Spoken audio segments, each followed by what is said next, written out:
घरात पाहुणे म्हटले तर व्हेज थालीमध्ये या छोल्याची वाटी तर ठरलेलीच असते। दिसतानाच बघा किती छान दिसतायत ना हे छोले। तर असे हे छोले तुम्ही एकदम सोप्या पद्धतीने पटकन बनवू शकता। 4 लोकांसाठी मी हे छोले बनवते, तर यासाठी मी 1 कप म्हणजे 200 ml चा जो कप असतो ना, त्या मेजरमेंटने हे छोले मी भिजत घातले होते। फुलून बघा एवढे झाले आहेत। चला तर हे छोले कुकरमध्ये शिजवून घेऊया। 1 कप छोल्यांसाठी मी इकडे 2 कप पाणी घालते। मी सांगितल्याप्रमाणे एकदम सोप्या पद्धतीने आपण हे छोले बनवतोय। या छोल्यांबरोबर यात घालायचे 3 टोमॅटो, 2 कांदे ज्यांना मी उभे कट मारले होते। आता 1 तुकडा आल्याचा घालायचा, 8 ते 9 लसूण पाकळ्या घालायच्या, 3 हिरव्या मिरच्या, 1 ते 2 तमालपत्र, 1 दालचिनीचा तुकडा, 4 ते 5 मिरी, 2 वेलची, 1 मोठी वेलची, 4 ते 5 लवंगा घालायच्या, 1 चमचा घालायचं मीठ आणि 2 चमचे तेल। हे छोले जर तुम्हाला लवकर शिजवायचे असतील ना, तर 2 चिमूट सोडा घालायचा। ऑप्शनल आहे, नाही घातला तरी चालतो। आता घातलेलं मीठ आणि हा सोडा सगळं व्यवस्थित मिक्स करायचं, कुकरचं झाकण लावायचं आणि याला 4 ते 5 शिट्ट्या करून घ्यायच्या।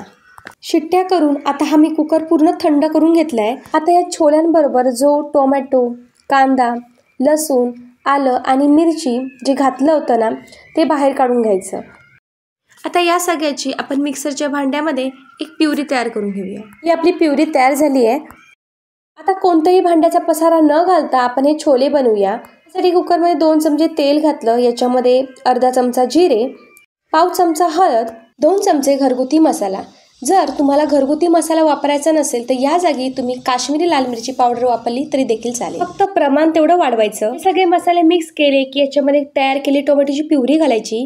छोले शिजवतानाच याच्यामधले सगळे जिन्नस आपण शिजवलेले होते, त्यामुळे ही जी प्युरी जास्त शिजवायची गरज नाही। यामध्ये घालायचे छोले। आता बाकीचे मसाले यामध्ये ऍड करू। तर यामध्ये 1 चमचा घातली धने पावडर, 1.5 चमचा घातला छोले मसाला, 1 चमचा कसुरी मेथी आणि पाव चमचा मीठ। रेस्टॉरंट सारखी टेस्ट जर तुम्हाला घरच्या घरी हवी असेल ना, तर कसुरी मेथी आणि छोले मसाला आवर्जून वापरा।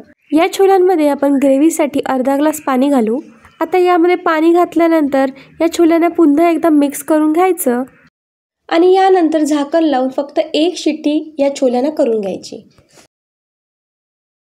तुम्ही बघू शकता या छोल्यांना छान अशी तरी सुटलेली आहे। यावर मस्त अशी हिरवीगार कोथिंबीर घालायची। ग्रेव्ही थोडीशी पातळच करायची, कारण ती थंड झाल्यानंतर अजून घट्ट होते। अशी छोले बनवण्याची साधी सोपी पद्धत तुम्हाला कशी वाटली नक्की कमेंट करून सांगा। आणि व्हिडिओ आवडला तर लाईक करायला मात्र विसरू नका।